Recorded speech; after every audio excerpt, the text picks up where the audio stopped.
Between Alaska and Canada lies a line drawn through the heart of a wilderness that does not forgive mistakes. Mountains rise like sleeping giants, rivers roar like old gods, and forests stretch endlessly under a sky that never seems to stay the same color for long. Here, storms are born out of nowhere. One moment the world is clear and sunlit. The next, it is swallowed whole by mist, so thick that sound itself feels trapped inside it. The land is ancient, alive in a way that humankind can feel but not name. And through this vast expanse runs a trail, just 33 miles long, known to history as the Chilkoot Trail. It looks harmless on a map, but those who have walked it know better. It has taken men, women, and families without a single trace. It has swallowed voices, erased footprints, and left only silence behind. Some say the mountain hungers. Others whisper that it remembers. During the Klondike Gold Rush of 1896, thousands of men from around the world came here. Lured by the promise of riches buried under the northern snow, they marched into this wilderness with eyes full of gold and minds stripped of caution. The Chilkoot was the main artery of that fever. It stretched from the coastal town of Dyer, Alaska, to the frozen inland waters of Lake Bennett in British Columbia. It was known as the meanest 33 miles in history. A trail of blood, ice, and ambition. Men died from avalanches, starvation, exhaustion, and sometimes from things no one could explain. Even in those days, strange stories followed the gold seekers. Voices calling from the fog, flickering lights that danced along the slopes, and travelers who vanished mid-step. Their gear found neatly arranged, as if they had simply decided to step off the edge of the world. But these stories began long before the gold rush. The Tlingit people, who lived here for centuries, had always known this land's temperament. To them, this was the land where the spirits dwell. They traded across the passes, guiding their canoes through mist and rock, leaving offerings to the unseen forces that ruled the high places. They told tales of travelers who followed whispers into the fog and were never seen again, of strange figures watching from the trees, of lights that led wanderers astray. They didn't call it superstition, they called it respect. The spirits, they said, do not forgive arrogance. When outsiders arrived, the Tlingit tried to warn them. Do not walk alone, they said. Do not mock the mountain. It remembers, but greed made men deaf. And one by one, the trail began to take them. In April 1897, Edward Bolton, a prospector from San Francisco, set out with 5 other men. Bolton was no fool. He'd survived the Sierra Nevada, the deserts of Arizona, and the freezing storms of the Yukon. But nothing he'd seen compared to what waited on the Chilkoot. That day, the group climbed the Golden Stairs. 1,500 steps cut into pure ice, the steepest section of the trail. A sudden fog rolled in, a white wall swallowing everything. Visibility fell to nothing. The men, fearing separation, tied themselves together with a rope and pressed on inch by inch. Bolton was in the middle. Behind him, Jerome McKay kept the line tight. Then, without warning, McKay felt the rope go slack. He called out, "No answer!" When the fog lifted moments later, Bolton was gone. The rope had been cleanly severed. Not frayed, not torn, cut. They searched for days. Not a footprint, not a glove, not a shred of clothing. Just silence. When a Tlingit guide heard the story, he said softly, "The mountain has taken him. You will not find him now." And they never did. Almost a decade later, in 1906, another disappearance. John and Elenina Mitchell, with their 2 children, set up camp near Sheep Camp, a well-known rest stop on the trail. The next morning they were gone. Their tent was still standing. Inside, the sleeping bags were laid out neatly.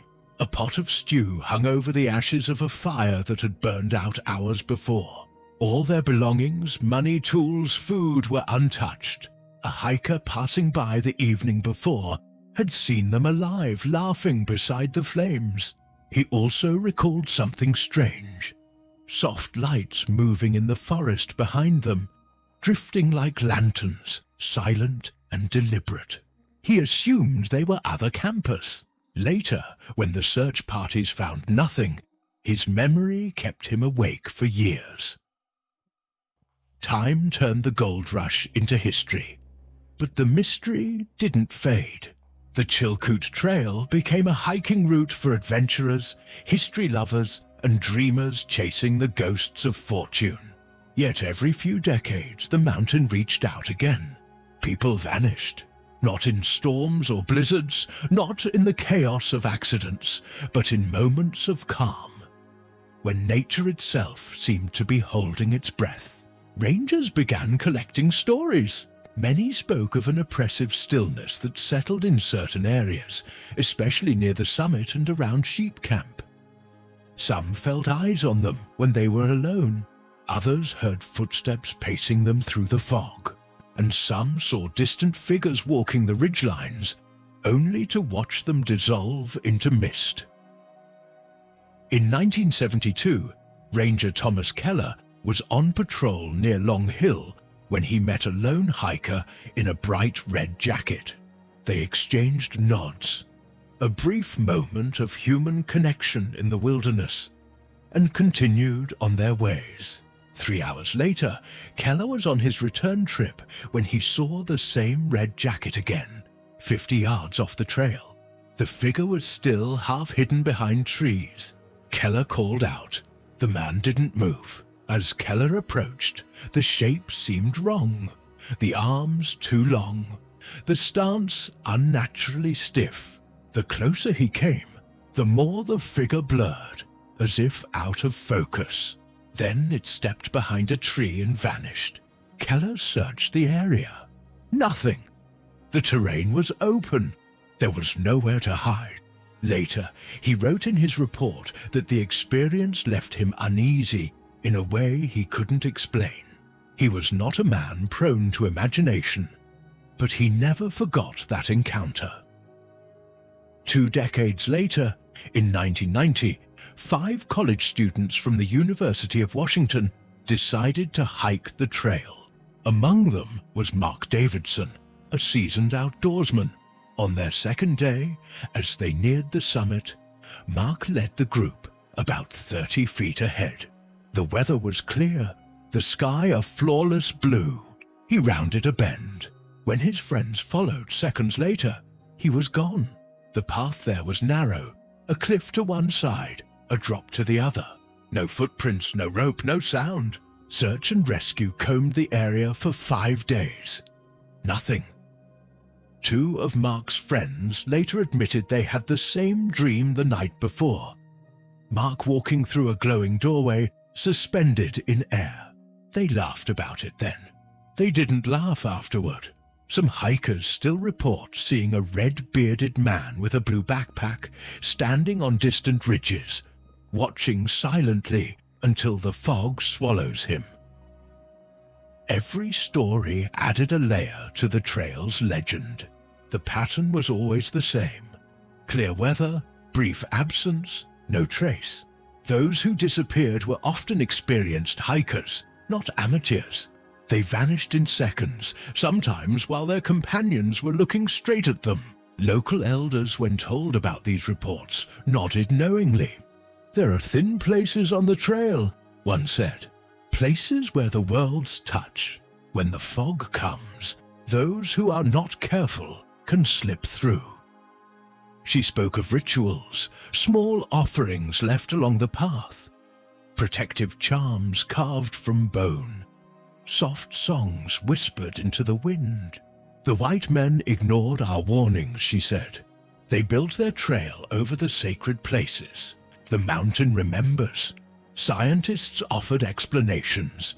Hypothermia, disorientation, wildlife, avalanches, accidents.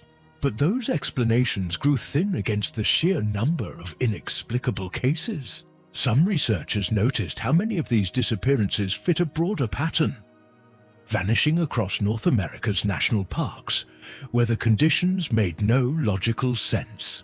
David Paulides, in his Missing 411 research, documented hundreds of such cases. Experienced hikers, clear weather, no tracks, sudden fog. The parallels were unsettling. By the early 2000s, the Chilkoot Trail had earned a dual reputation. A historic trek and a place of quiet dread. Rangers began to speak in whispers about what they'd seen. Radios cutting out for no reason, GPS units going blank, compasses spinning wildly. Some nights, hikers reported seeing lights in the sky that moved against the wind. Others, hearing humming from beneath the ground. A few spoke of losing time, of walking for what felt like an hour, only to find that half a day had passed. In 2008, veteran guide Sarah Morton vanished during a guided trip. She left her group briefly to photograph cloud formations. 10 minutes later, she hadn't returned. The hikers found her camera on a rock, still turned on. The last image a picture of the sky. Sarah herself was gone. No signs of a fall, no animal tracks, nothing. Then, in 2019, another disappearance brought the mystery into the modern era. Canadian photographer Justin Blackwood separated from his hiking partner at dawn to capture sunrise near Stone Crib. His partner later heard a metallic clang, followed by a low, rushing sound, like air escaping from a pressurized chamber. When he didn't return, she went looking. She found his tripod still set up, camera missing, and no sign of him. The search lasted 2 weeks. No evidence was ever recovered. By now, the disappearances numbered in the dozens, too many to ignore, too strange to explain. Each story followed the same invisible rhythm. Those who lived near the trail began to speak again of the old Tlingit tales, the land of spirits, the places where the veil grows thin. Scientists returned with instruments. They found anomalies in the Earth's magnetic field, bursts of low-frequency sound waves, unexplained electromagnetic surges, all concentrated near the same sections of trail where most vanishings occurred.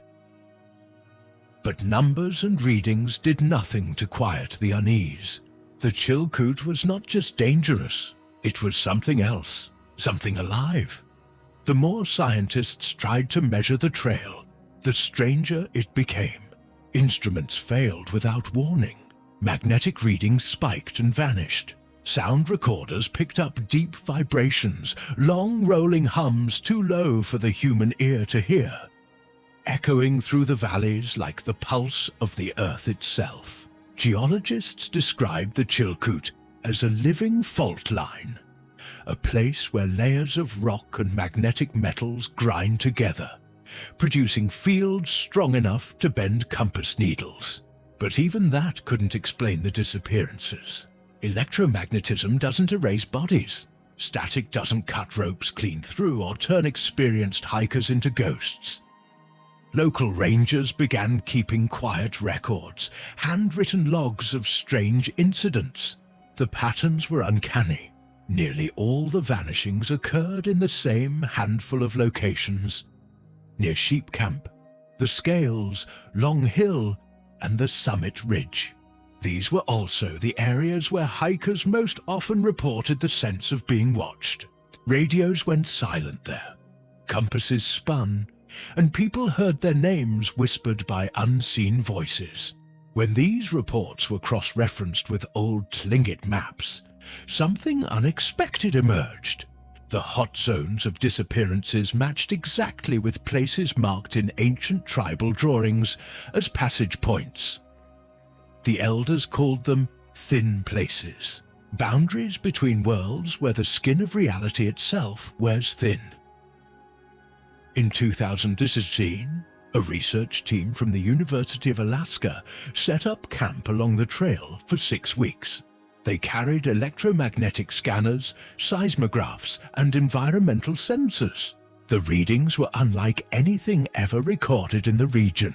Electromagnetic surges rose and fell in rhythmic patterns, almost like breathing.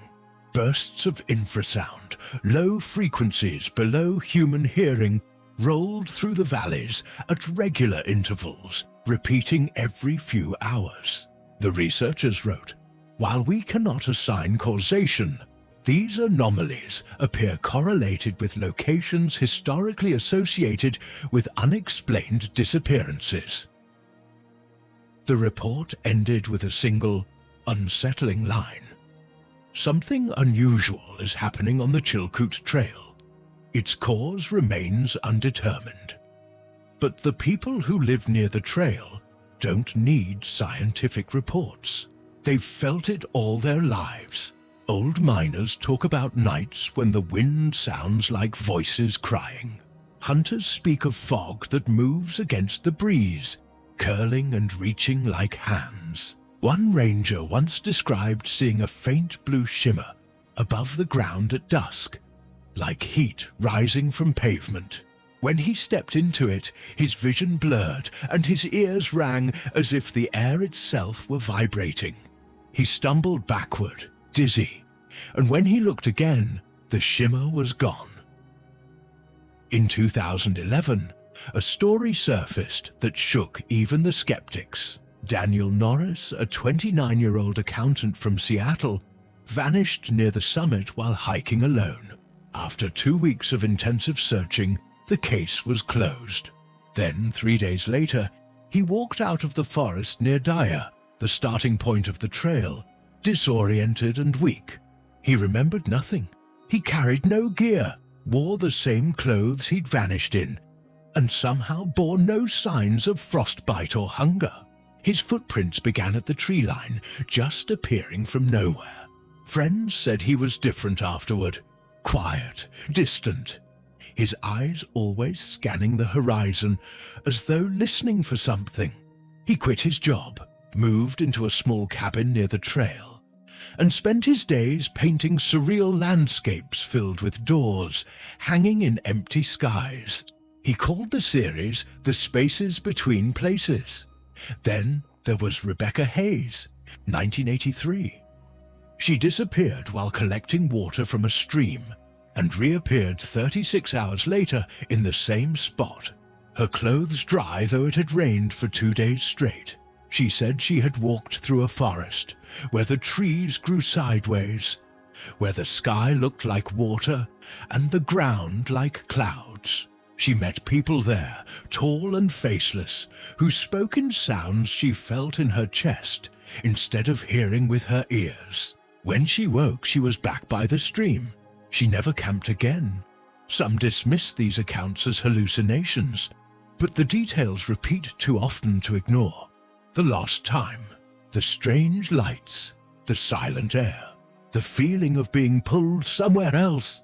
Hikers who've never met tell identical stories. Some researchers believe that the Chilkoot is part of a global network of window areas, zones where magnetic and geological anomalies create distortions in perception, space, or even time. Similar places exist around the world.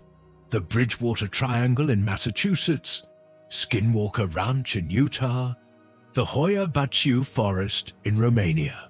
All share the same signature lights, voices, and disappearances without a trace. For the Tlingit, there's no mystery. The mountain takes who it wants, they say. Those who cross without respect are claimed. Elders speak of guardian spirits that patrol the high passes. They are not evil, only purposeful. To them, these disappearances are not tragedies, they are transformations. The people who vanish are chosen, drawn into the spirit world where they walk forever between what was and what will be. These stories are told not with fear, but with reverence. The spirits protect the balance, and the Chilkoot is their gate. Yet something changed in recent decades. Rangers noticed an uptick in vanishings during certain lunar phases, especially around the full and new moons. In 2020, anthropologist Dr. Maria Collins mapped every recorded disappearance since 1897. Over 70% occurred within 3 days of those phases. The pattern is statistically impossible to dismiss, she said. Something about the lunar cycle interacts with this place. The Tlingit legends echo the same belief.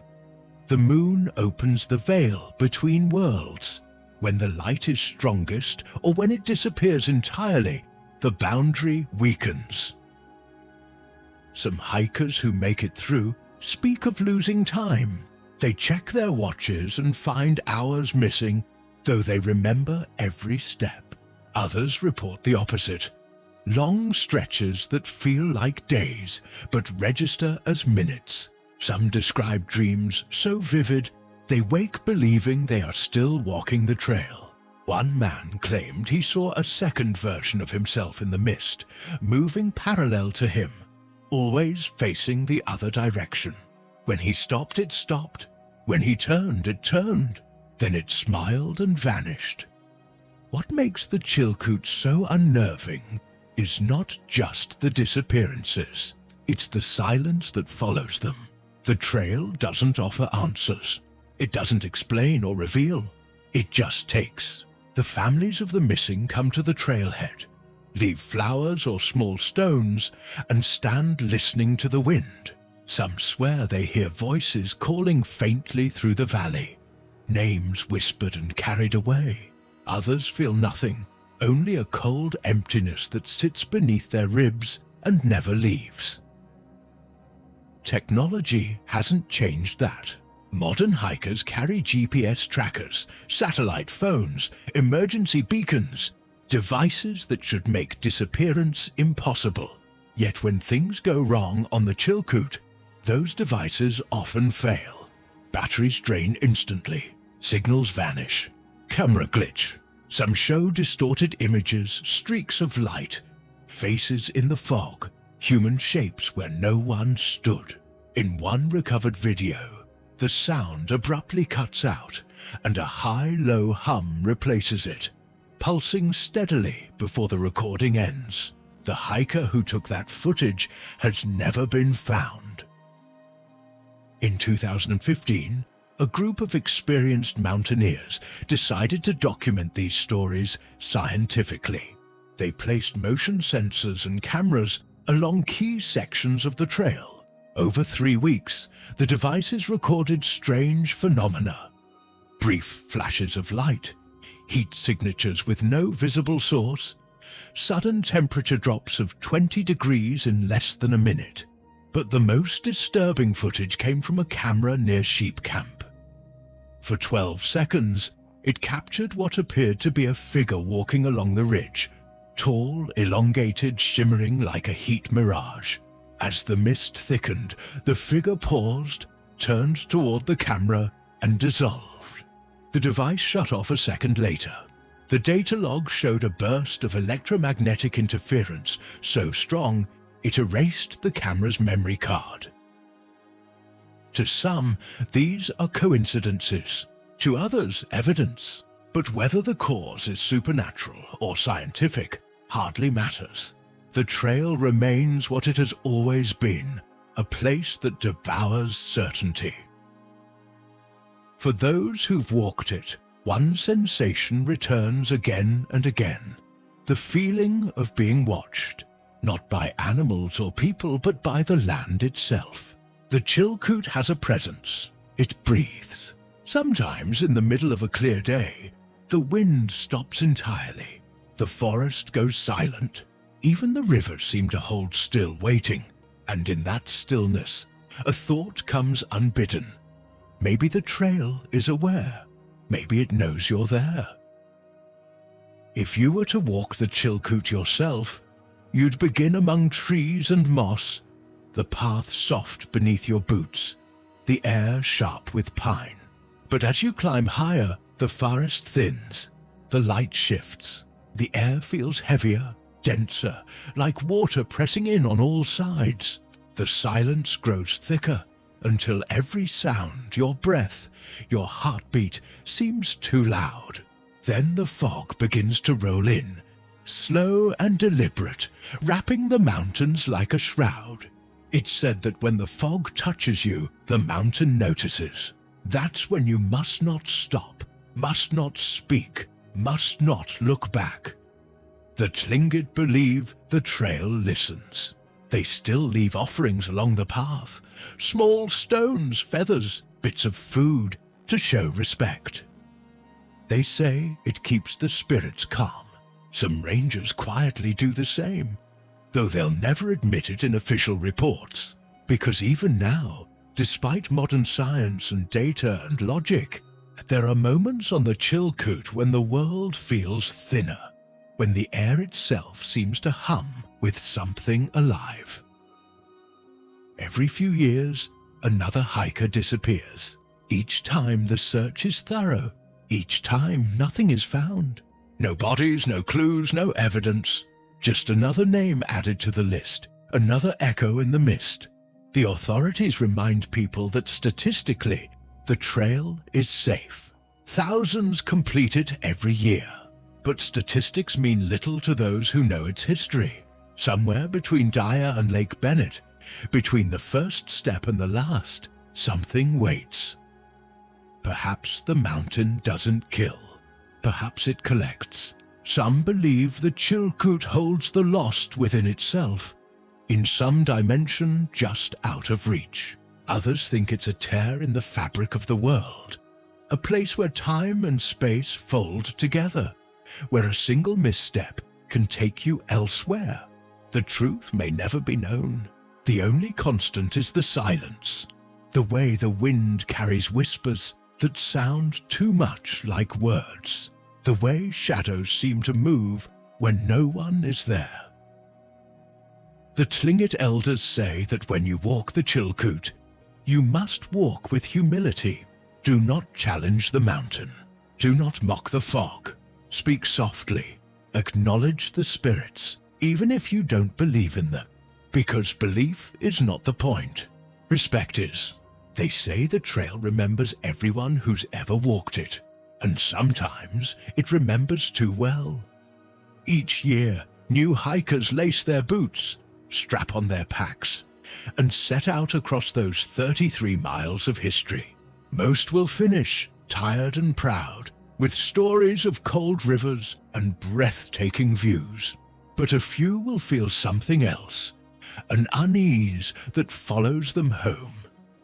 A dream that doesn't fade, a sound in the night that echoes like wind over stone. They'll tell themselves it was nothing, just the wilderness playing tricks. But deep down, a question will linger. What if the trail noticed them at night, when the mist drifts down from the peaks and the moon hangs pale over the mountains?